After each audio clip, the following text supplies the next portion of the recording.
Irainuna magi number piraga hankro haibagi wani Malemdi hankide. Adubu ma Irainudasu yetludi. Kefe adudagi Irainuna hankidriba phauba ma Irainu bungaiduna lei. Nakalamada thaidoklaga Irainuna hankraba matung kona tapna thenglaba kanda ma mayumda hankibani. Mayum yauragasu Irainugi numberduda call tausinde yetpirudi. Thabak thenglaba phauba tawbagi waramgani haidana numituma ma yesiludri. Hawkhre numitumasu mathangi numitani ayunganta thaba mu chatkadabani haidana Liliga Irainugadu nganna chak ising losinaba hotnari. Lilina chak thangalingai Irainuna insang du semjilai. Lili chak thongna wari tawrai. Irainu nangbu ngarang nangi number pikhradayne noi tamchada aduga call su tawraktaba. Tawti.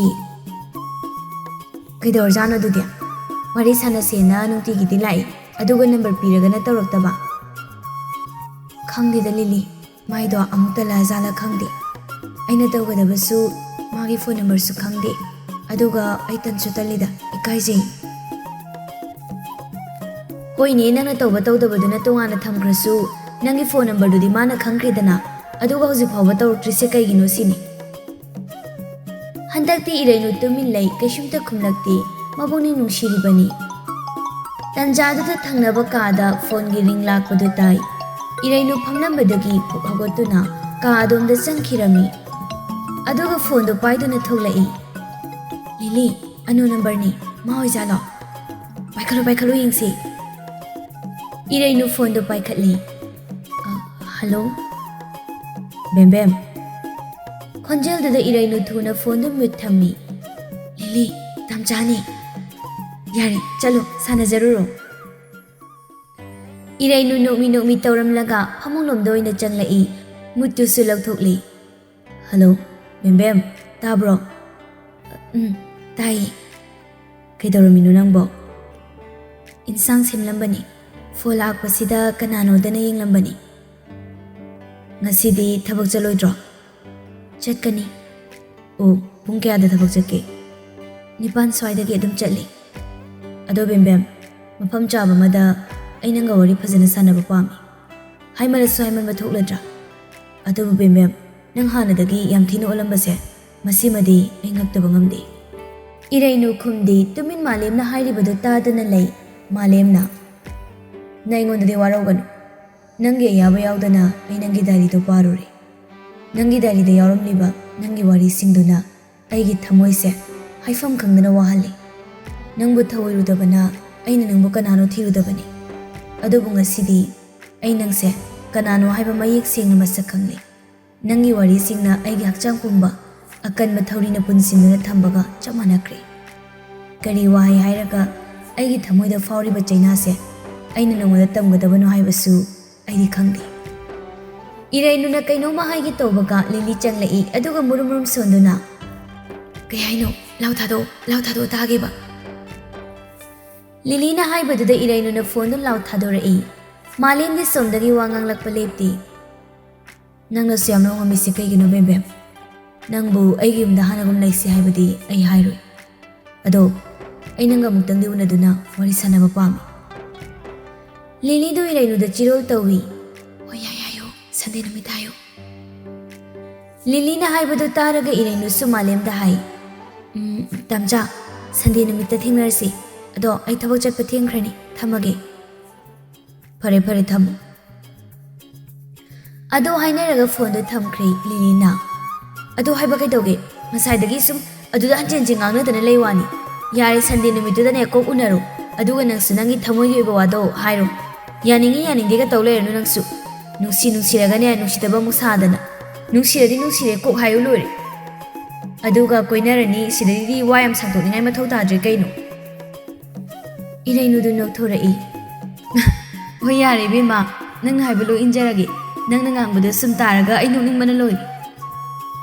Nokningina lao yare bema thabak chatpa thengkhrani chak chathoknaba tawrasi. Anidu chak chathokpa changkhirami.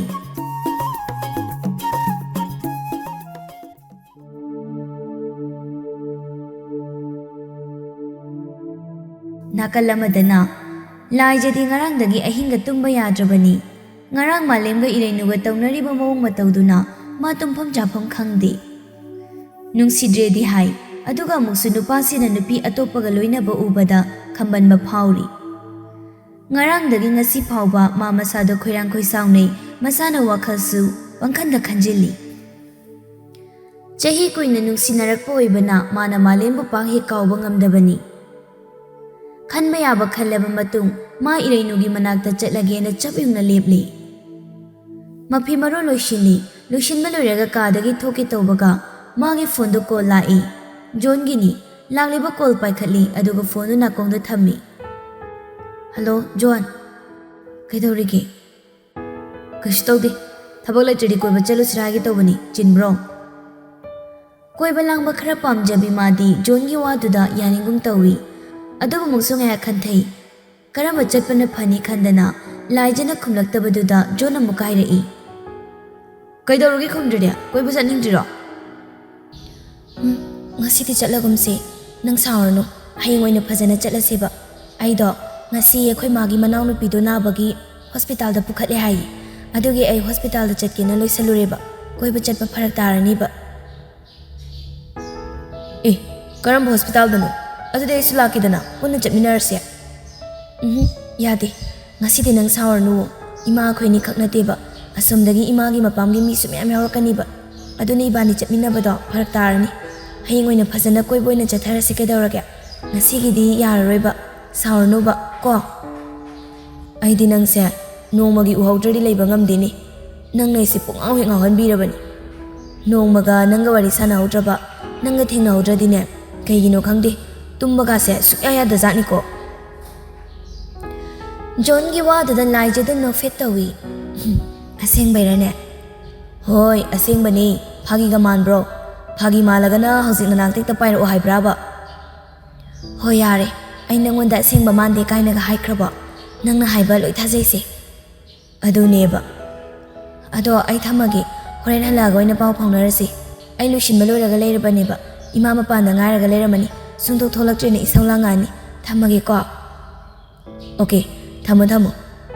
Ado hoziki photo namnap lauba manida kapaga thajalaudana aijida langkhalakeba. My soul ga hairaga. Hoise, tharage. Ado thamage ko. Si hairaga laijana phone kakthatli. Aduga photo amani post semduna kapi. Aduga WhatsApp changduna John da tharami.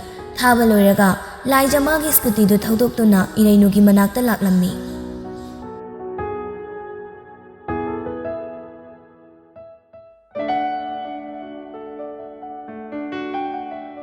Karibo haige khalaga laklibano khangde. Arepa laitabi nupisi. Nungsidabasu sai, nungsibasu sai. Kalakpa mihawbasu phawi.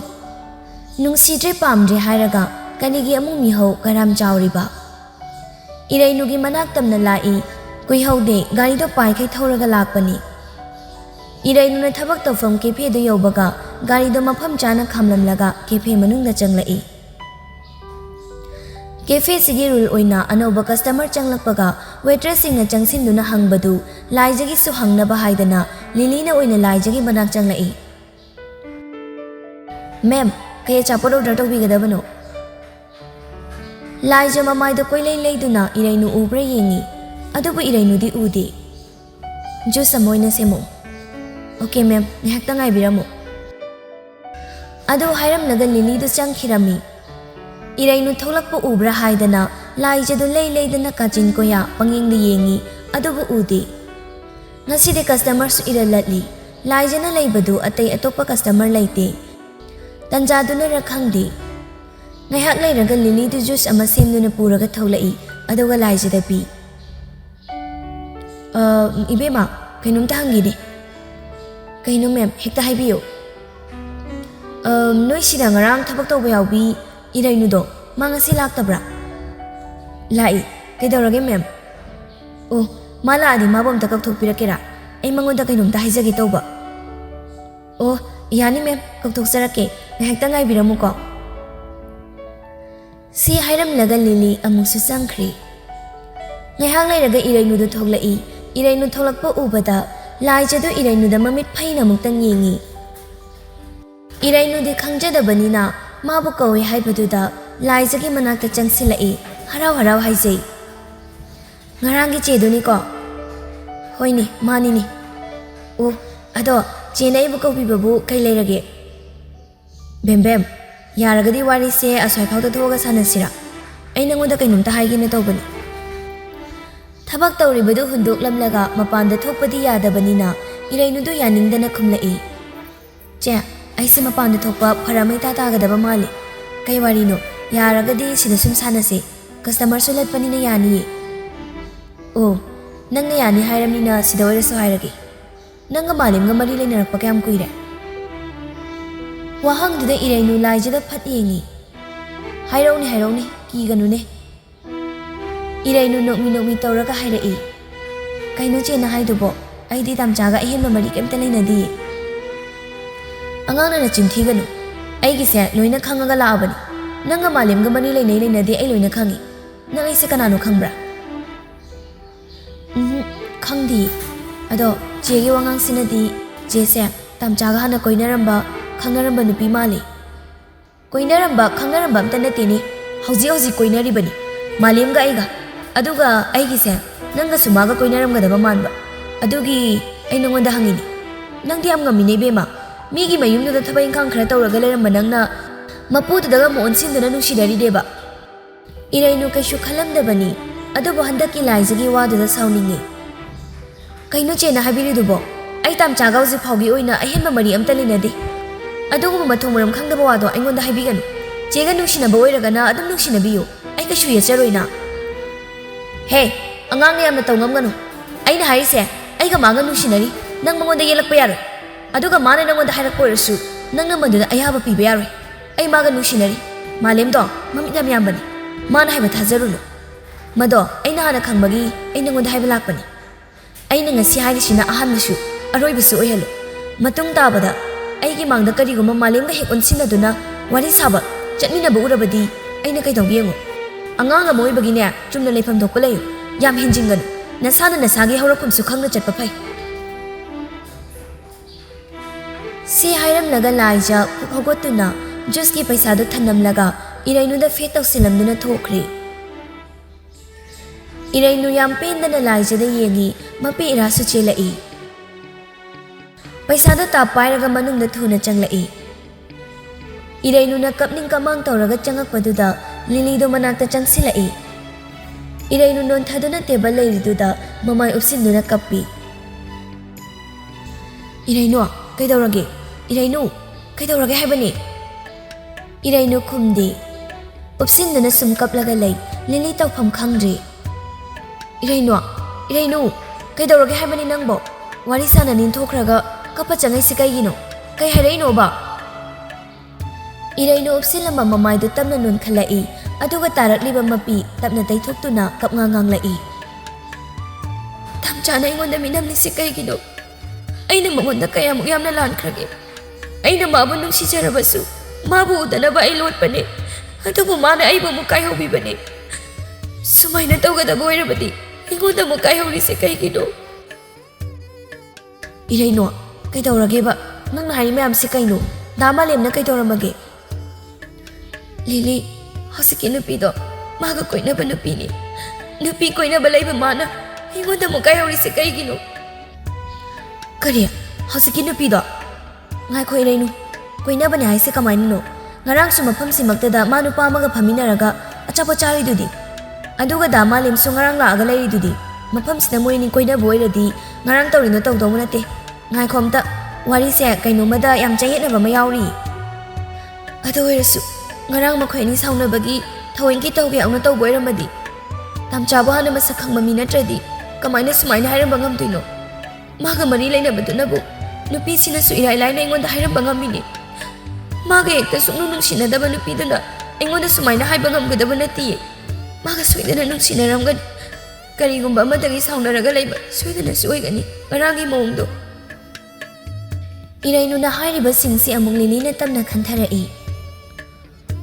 Hoine nangna hairisisu chubabadi yai. Aduda sum khalaga yegune. Nang sungarangi mawongdudadi dama lemga hasiki nupiduga nuksinaramgadaba mande baidi. Natraga nungsinay hairusu hꯧꯖꯤꯛ nungsinarꯝꯒꯗꯕꯗꯤ mande hana mamangda nungsinarambagumba aduda nanga noi tamchaga ngarang wari watai tawbaduda mana ururabanina amuk kalakpoi kariboi tawrakpa ma sisoidana oiganida Irainudi tasengna nungsijaruba kaubana ma malemna waraukhri atai atai mangonda khanjilude mikupsida waraubado khaktani karigi nungsinaba nupi leina leina mangonda hauriba haiba wakhalsida ma yamna thina malembu lana lawkhri aduga susut nungaitabado khangjinmusu ngamda pangkapta kapi lilina mabu themjili Irainwa kapkanubasi hanamta sengmado khangkisi ke tawrage nangbo gyanmin tajringaida nangna pangkapta kapi se kaigino Nako kato loichiktana loirani amta toose nang sungkapa leiragane ai tawpham khangreko Adubu Irainudi lilina themlibadu kappalepti yam thina nungaitra male aduna kaptuna lei Tanjaduda Irainugi phone da malemgi number da call tawrai Nakanda leiriba phone lilina lawduna yengi Noi tamjage call ni Irainu Si hek hairakpagi Irainu phone du lawduna lakliba call du phatkak thali aduga thammi Call do mukasu tawsilai aduba amungsu kakthali hanjin tawsilai hanjin kakthali Kona thangda Irainu phone du susok tawsinduna thamkhri